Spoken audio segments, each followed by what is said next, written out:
Have you ever dreamt of a better version of yourself? The Substance from 2024 was written and directed by Coralie Fargeat, who previously made her debut with the phenomenal horror thriller Revenge in 2017, which took numerous awards at film festivals. With The Substance, she goes even further and delivers an absolute insanity of a movie. Should you watch it? Well, if the names Cronenberg, Tarantino, and Kubrick mean anything to you, then hell yes! The Substance blends psychological and body horror with sci-fi elements and takes all our senses on a wild, wild trip for the entire 2 hours and 20 minutes of its runtime.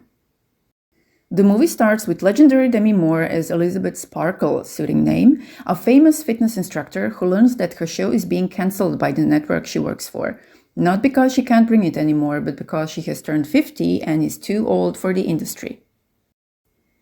The misogynistic studio executive who lays her off in favor of a younger substitute is played by Quaid, and he is perfectly cast for this role. I haven't seen him in a while in something so suiting. He is just a perfect portrayal of greedy and sleazy, from the way he dresses to how he eats, disgusting, and in the way he treats women. Everything about him calls for a punch in the face with a 50-year-old fist. Crushed by the news, Elizabeth comes across a black market drug, a cell-replicating substance that promises to create a younger, better version of herself. But the use of the substance comes with rules that must be strictly followed. There is a balance that must be maintained. And since when can people respect balance? Let's be honest. Needless to say, things go downhill in spectacular ways. Her younger version, the self-absorbed and superficial Sue, is played by Margaret Qualley, who recently starred in Kinds of Kindness, Poor Things, and Once Upon a Time in Hollywood. The performances of both Margaret and Demi are perfect, and physically demanding too. The movie looks and sounds incredible. It is clear that every visual and auditory choice was very much intentional and crafted to serve a purpose. Here's where nods to Kubrick come in, especially in regards to The Shining. You can see that Coralie was influenced by him in the way she films closed spaces throughout the movie. There is also the clever use of color, with Elizabeth being shown in blues, reds, and yellows, and Sue dipped in bright, popping pastel hues, predominantly pink.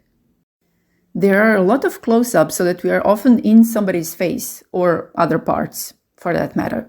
The camera lingers on many body parts for much of the time.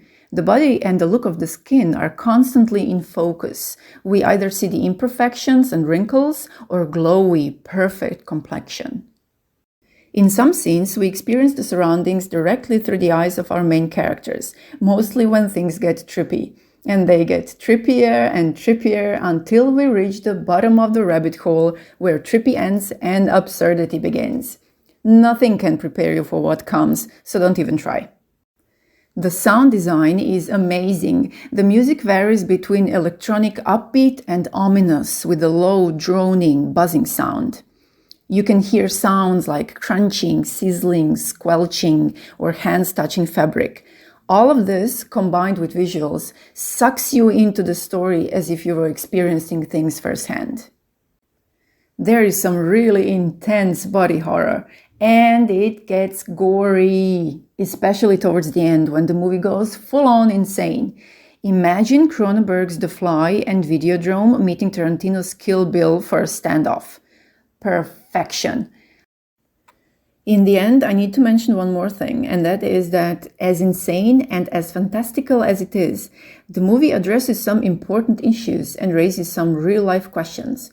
Questions about the price of fame, about what determines our worth, the importance of beauty and perfectionism, about the absurdity of expectations imposed on women in society, about the violation of nature and the internal expectations women impose on themselves, questions about self-love and the acceptance of aging.